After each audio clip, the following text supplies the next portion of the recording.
خیر اس نے اپنا سامان سمیٹا تو اس مجلس میں ایک چور بھی بیٹھا ہوا تھا، اس کے دل میں لالچ آ گئی، تو اس نے اس جوہری سے کہا کہ جناب کہاں کے ارادے ہیں؟ تو اس نے کہا کہ میں بمبئی جا رہا ہوں۔ اس نے کہا واہ واہ کیا اچھا ہوا، میں بھی تو بمبئی جا رہا ہوں، تو چلو اکٹھا سفر ہوگا۔ وہ جوہری سمجھ گیا اس کی نیت کے کھوٹ کو کہ یہ میرا ہم سفر تو نہیں ہے، اس کا دل آ گیا ہے اس موتی پہ اور مجھ سے ہر صورت یہ موتی چرانا چاہتا ہے۔ لیکن وہ بھی بڑا سمجھدار تھا، اس نے کہا آ جائیے کوئی بات نہیں۔ سفر چلتا رہا، رات ہوئی، جب سامان اتارا اور سونے کی تیاری کی تو وہ جو اس نیت سے ساتھ ہم سفر بنا تھا اس نے بھی اپنی قمیض اتار کے لٹکا دی، اور اس جوہری نے بھی۔ اس جوہری نے یوں کیا کہ نظر بچا کے وہ ڈبیا قیمتی موتی والی نکال کر کے اس کی جیب میں ڈال دی اور خود بے فکر ہو کے سو گیا۔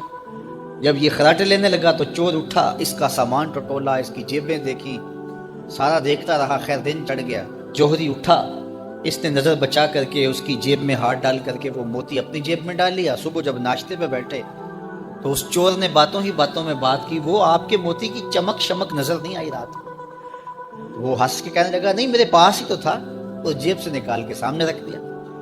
دل ہی دل میں بڑا حیرت زدہ ہوا، میں نے تو سارا ٹٹولا، یہ اگر کہیں تھا تو مجھے کیوں نہیں ملا؟ چلو آج صحیح۔ اگلا دن آیا تو پھر اس نے قمیض اتار کے رکھی اور اس نے نظر بچا کے اس کی قمیض میں وہ موتی ڈال دیا اور خود بے فکر ہو کے سو گیا۔ یہ ساری رات اس کے سامان میں، اس کے لباس میں تلاش کرتا رہا اور وہ مزے سے سویا رہا۔ صبح اٹھا اور نظر بچا کے اپنی جیب میں ڈال لیا۔ ناشتے پہ پھر بات کی کہ وہ آج بھی کوئی چمک شمک دکھائی نہیں دی۔ اس نے کہا میرے پاس ہی تھا، جیب میں ہاتھ ڈالا اور سامنے رکھ دیا۔ بڑا حیرت زدہ ہوا، دل ہی دل میں سوچا چلو کل صحیح۔ اس نے پھر ایسے کیا اور یہ ساری رات اس کا سامان ٹولتا رہا پوری تفصیل کے ساتھ۔ خیر جب صبح ہوئی تو اس نے پھر نظر بچا کے اپنی جیب میں وہ موتی رکھ لیا تھا۔ تو اس نے پوچھا وہ رات والا موتی آپ کا نظر نہیں آیا جس کو آپ کہتے تھے چمکتا ہے؟ کہا وہ ڈبیا میں رکھا ہے اس لیے چمک دکھائی نہیں دی، تھا تو میرے پاس ہی، اور جیب میں ہاتھ ڈالا اور سامنے رکھ دیا۔ یہ سر پکڑ کے بیٹھ گیا، میں روز اس کی جیب ٹٹولتا ہوں، سامان بھی دیکھتا ہوں، یہ رکھتا کہاں ہے؟ میں نے تو کوئی جگہ نہیں چھوڑی۔ اس نے کہا سچ بتاؤں میں تیرا ہم سفر نہیں تھا، میں چور تھا، میں تم کو بتا رہا ہوں۔ اب آپ میرے بھی استاد نکلے، مجھے اتنا بتاؤ کہ یہ موتی آپ رکھتے کہاں تھے؟ میں ساری رات ٹٹولتا رہا اور 3 دن ہو گئے مجھے، میں نے کوئی گوشہ نہیں چھوڑا، آپ کا سامان کھول کھول کے دیکھا ہے، آپ کا لباس الٹ پلٹ کے دیکھا، لیکن مجھے ملا ہی نہیں، یہ رکھتے کہاں تھے؟ مجھے یہ تو بتاؤ۔ اس نے کہا لوگوں کی جیب میں ٹٹولتے رہے، اپنی جیب میں ہاتھ ہی نہیں ڈالا۔ بلے شاہ اڈ دیاں پھڑنے جڑا گھر بیٹھا ہے انہوں پڑھیا ہی نہیں۔ وفی انفسکم افلا تبصرون، کہا تم کہاں اسے ڈھونڈ رہے ہو، ذرا اندر بھی اتر کے دیکھو، اندر اترو گے تو اس کا سراغ مل جائے گا۔ نہ مسجد وچ نہ مندر وچ، لب یار نو اپنے اندر وچ۔ جب اپنے اندر اترو گے تو پھر سراغ زندگی نصیب ہو جائے گا، عرفان ذات ہوگا تو پھر عرفان الہی نصیب۔ لیکن ہم دائیں بائیں ڈھونڈنے نکلے لیکن اپنے اندر اتر کے نہ دیکھا، تو سراغ زندگی ملتا ہی تب ہے جب اس کی چوکھٹ پہ جھکنا بندہ سیکھ جاتا۔ تو اس کی چوکھٹ پہ جھک کر کے زندگی کی سربلندی حاصل کیجئے اور مقصد زندگی حاصل کیجئے۔ حضور نے فرمایا اللہ اس شخص کے چہرے کو تر و تازہ رکھے جس نے میرے سے کوئی حدیث سنی، پھر جیسے سنی اس کو ویسے آگے پہنچا دیا۔ اور آقا کریم نے فرمایا بعض اوقات سنانے والا اس پر اتنا پہنچ کے عمل نہیں کرتا جتنا پھر سننے والا اس کے اوپر عامل ہو جاتا ہے۔ تو جب حضور نے دعا دی ہے کہ اللہ اس شخص کے چہرے کو تر و تازہ رکھے جس نے میری حدیث کو، میرے فرمان کو سنا اور ایسے ہی آگے پہنچا دیا، تو پھر موت کی سختیاں بھی اس کے چہرے کی تر و تازگی ختم نہیں کر سکتی، پھر قبر کے لمحے بھی اس کے چہرے کی تر و تازگی کو ختم نہیں کر سکتے۔ حشر کے دن لوگوں کے چہرے مرجھائے ہوں گے، جس کو رسول اللہ کی دعا ہے اس کا چہرہ اس دن بھی تر و تازہ ہو۔ تو حضور علیہ الصلوۃ والسلام کے فرامین کو سننا، دیکھیے جو تفصیلی علوم ہیں ان کو حاصل کرنا، سیکھنا یہ ہر ایک کے لیے فرض نہیں ہے، لیکن جو ضروریات دین ہیں ان کو سیکھنا یہ فرض عین ہے، یہ ہر ایک کے اوپر فرض ہے۔ اگر کوئی نہیں سیکھتا تو وہ گناہ گار ہے، اور اس میں نماز کے مسائل ہیں، روزے کے مسائل ہیں، حج کے مسائل ہیں، زکوٰۃ کے مسائل ہیں، اگر کاروبار کرتا ہے تو بیع و شراء کے مسائل ہیں، اور کفر اسلام کی ضروری باتیں ہیں کہ کفر کیا ہے، اسلام کیا ہے، تو یہ ساری ضروری چیزیں جو ہیں ایمانیات سے جو تعلق رکھتی ہیں، ان کا سیکھنا جو ہے ضروری علوم کا، یہ ہر ایک کے اوپر فرض ہے۔ تو اس لیے آپ لوگ اپنا وقت کچھ نکال کر کے جو ہے وہ اس کے لیے صرف کریں، اور ضروریات دین سیکھنے کے لیے کچھ فرصت کے لمحے نکالیں۔ لوگ کتنے طویل ڈپلومے کرتے ہیں، کاروبار سیکھتے ہیں، کن کن علوم میں مہارت ہے جو ہمارے لیے بالکل غیر ضروری ہے۔ کسی نوجوان کے پاس بیٹھ جاؤ نا تو وہ تمہیں بتائے گا کہ کس کرکٹر نے کس میچ میں کتنے سکور کیے تھے، لوگوں کی یہاں تک معلومات ہے۔ اور وہ 15 سال پرانا میچ ہے، اس کے اندر کس نے کتنے آؤٹ کیے تھے، کتنے وکٹیں لی تھیں، کتنے جو ہے وہ اس نے سکور کیے تھے، اور اس کی پوری زندگی کے سکور کتنے ہیں، کیسی کیلکولیشن ہے، اور کس قدر لوگوں کا پکا حساب ہے۔ یہ وہ چیز ہے جس کا نہ دنیا میں فائدہ نہ آخرت میں فائدہ، لیکن دلچسپی ہے نا، جس چیز سے دلچسپی ہو تو وہ چیز خود بخود ازبر ہوتی چلی جاتی ہے۔ دلچسپیاں انسان کو جو ہے وہ کسی چیز کو یاد کرنے میں مدد دیتی۔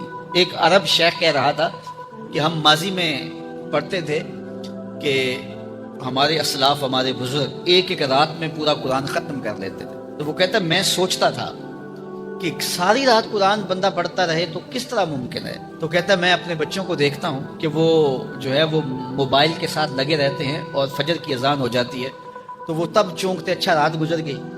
تو میں کہتا ہوں نوجوان کی دلچسپیاں کچھ اور ہیں، اور وہ بھی اس شغف کی وجہ سے ایسا کھبا کہ رات گزر گئی اور اس کو پتہ ہی نہ چلا۔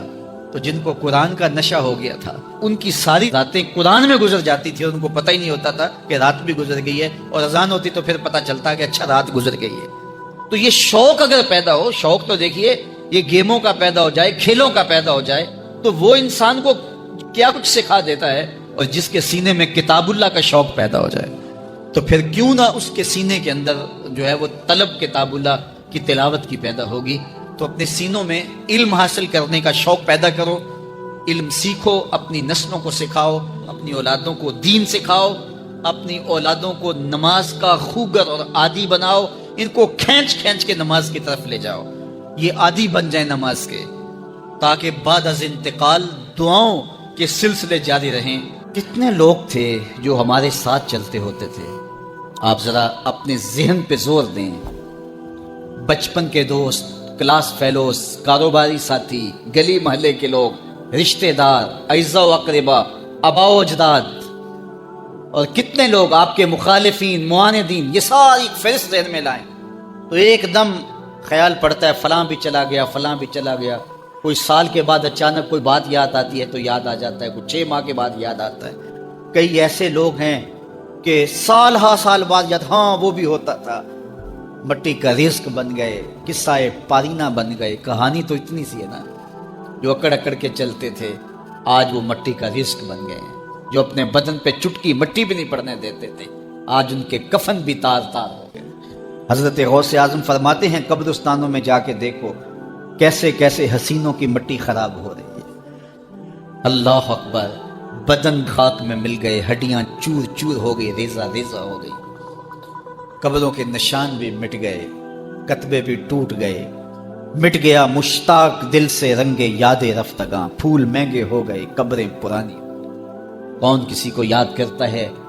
اور اسی طرح ہم مل کے مٹی کا رزق بننے والے ہیں، لیکن کوئی ایسا کام چھوڑ جائیں گے، اپنے رب سے جڑ جائیں گے، اپنے رب کے بندوں سے جڑ جائیں گے، رسول کریم کے دامن کو تھام لیں گے تو پھر موت بھی مرنے نہیں دے گی، پھر سر خرو اور سر بلند ہوں گے، پھر عزتوں کے تاج سروں پہ رکھے جائیں گے، بیکار کی مسند پہ بٹھائے جائیں گے، فقیر نام تنا دا باہو، قبر جنا دی جیوے ہو، پھر قبروں پہ بھی چراغاں ہوگا جب ہم ان سے جڑ جائیں گے۔ تو یہ مختصر زندگی کی تمام تر لطافتوں کے حصول کے ساتھ گزرنی چاہیے۔ کتنے نوجوان ہیں جنہوں نے اپنی توبہ کو مؤخر کیا تھا بڑھاپے کے لیے، اور آج قبرستانوں میں دفن۔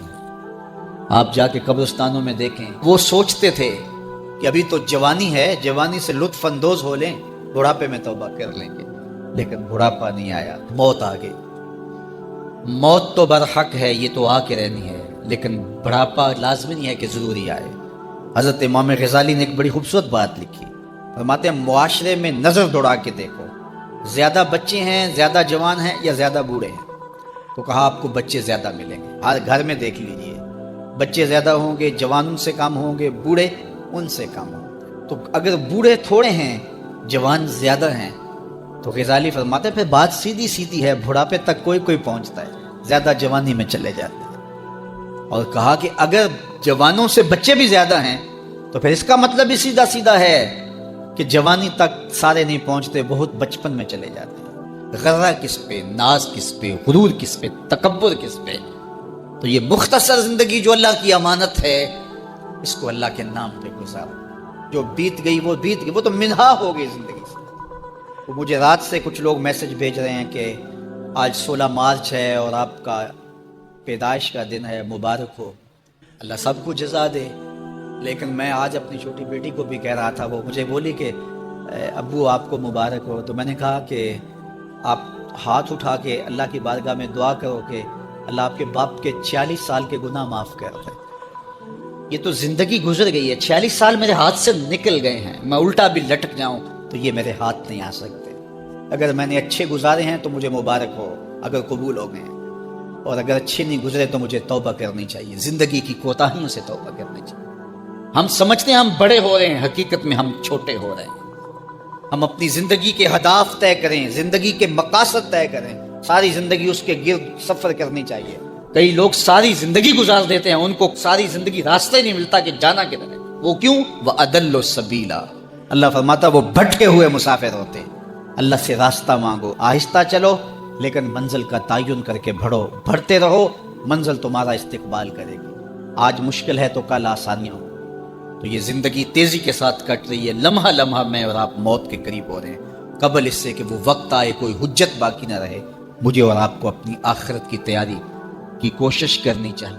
اور میاں کوئی بہت زیادہ کھا لیتا ہوگا تو وہ کتنا کھا لیتا ہوگا؟ 1 کلو کھا لیتا ہوگا، 2 شیر کھا لیتا ہوگا، لیکن شیر پورے کا پورا جانور ہڑپ کر لیتا ہے، ہاتھی چھوٹا پورا درخت ہڑپ کر لیتا ہے، تو کھانے میں تو وہ پھر ہم سے کثرت رکھتے ہیں۔ یہ کتنے کتنے جانور ہیں جنہوں نے کتنے خوبصورت اپنے لیے گھونسلے بنائے ہوتے ہیں۔ تو یہ مقصد نہیں زندگی کا، یہ ہماری ذیلی ضروریات ضرور ہیں لیکن مقصد زندگی کا نہیں۔ اکبر الہ آبادی نے کہا تھا نا، کیا بتائیں احباب کیا کارنمایاں کر گئے، کیا بتائیں احباب کیا کارنمایاں کر گئے، بی اے کیا، نوکر ہوئے، پینشن ملی اور مر گئے۔ کیا یہ زندگی ہے؟ کہتے جی فلاں بندہ رزق حلال کماتا ہے، کسی کو ضرر نہیں دیتا، بس ٹھیک ہے، اچھی بات ہے، لیکن یہ کام تو چیونٹی بھی کرتی ہے، صبح اپنی بل سے نکلتی ہے، اپنی خوراک ڈھونڈتی ہے، کسی کو ضرر نہیں پہنچاتی۔ چونٹی کا مزاج دیکھا ہے کہ وہ آ رہی ہے تو آگے آپ کو چیز رکھتے تو وہ راستہ بدل لیتی، وہ مزاحمت بھی نہیں کرتی، خود کھاتی ہے، بچوں کو کھلاتی ہے، موسم برسات کے لیے جمع بھی کر لیتی ہے۔ اور یہی اگر وظیفہ حضرت انسان کا ہو تو پھر یہ اشرف کیسے ہے؟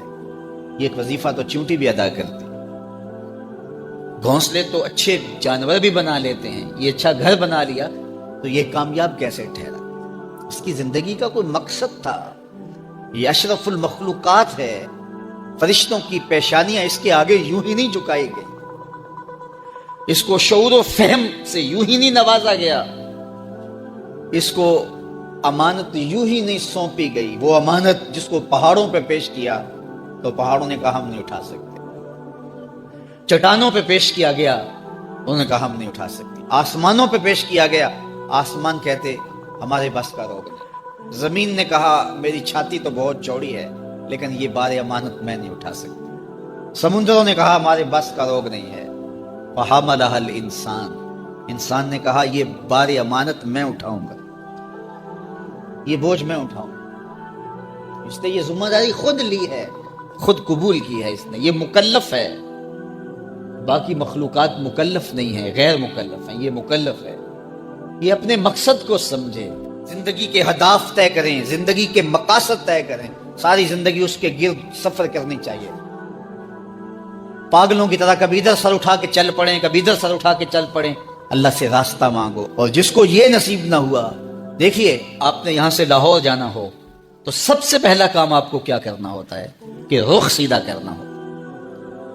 اگر آپ نے لاہور جانا ہے تو آپ کو یہاں جنوب کا رخ کرنا ہوگا، تو پھر آہستہ آہستہ بھی چلیں گے تو ایک دن پہنچ جائیں گے، پیدل بھی چل نکلیں گے پھر بھی پہنچ جائیں گے، سائیکل پہ جائیں گے پھر بھی پہنچ جائیں گے، موٹر سائیکل پہ جائیں گے پھر بھی پہنچ جائیں گے، گاڑی اور جہاز پہ جائیں گے پھر بھی پہنچ جائیں گے۔ گاڑی والا جلدی پہنچ جائے گا، سائیکل اور پیدل والا ذرا تاخیر سے پہنچے گا، جو رک رک کے جاتا ہے وہ بھی پہنچ جائے گا، کچھ وقت لگ جائے گا اس کو۔ جب منزل کا رخ سیدھا ہے تو چلنے والا سست بھی چلے تو ایک دن پہنچ جائے گا، اور اگر رخ سیدھا نہیں ہے، جانا لاہور تھا رخ ادھر کا ہو گیا، تو جتنا تیز چلے گا منزل سے اتنا ہی دور ہوتا چلا جائے گا۔ اس لیے رخ کا تعین اور منزل کا پتہ ہونا اور اپنے مقصد زندگی سے آگہی، یہ مومن کی زندگی ہے، اور یہ روز اللہ کی بارگاہ میں وہ دعا کرتا ہے، اہدنا الصراط المستقیم، مالک مجھے مستقیم سیدھی راہ کی ہدایت عطا کر دے۔ اور جس کے پاس یہ نہیں ہے اس کے لیے اضل سبیلا کا کہا گیا، وہ بھٹکا ہوا مسافر ہے۔ آہستہ چلو لیکن منزل کا تعین کر کے بڑھو، بڑھتے رہو، منزل تمہارا استقبال کرے گی۔